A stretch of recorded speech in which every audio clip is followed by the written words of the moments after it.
Apple backs down.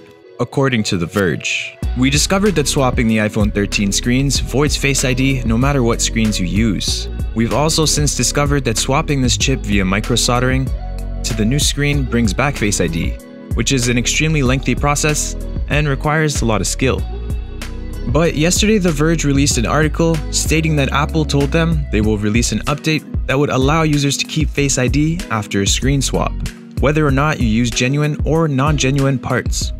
Not only is this a huge win for right to repair, this will make the iPhone 13 screen repairs the easiest compared to past generations. On the 12 and below, the front earpiece proximity sensor was paired with Face ID, meaning if it were to get damaged during screen repair, Face ID will no longer work.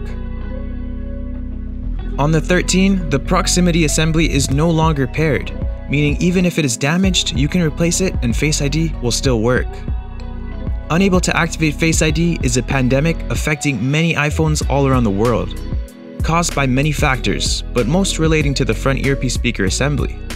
This update means it's 100 times less likely to happen. That's not an actual statistic, ending the unable to activate Face ID pandemic on the iPhone 13s. This is crazy news for the right to repair community. Thank you for everyone who's been vocal about this, and I hope you guys have a good time repairing your phones.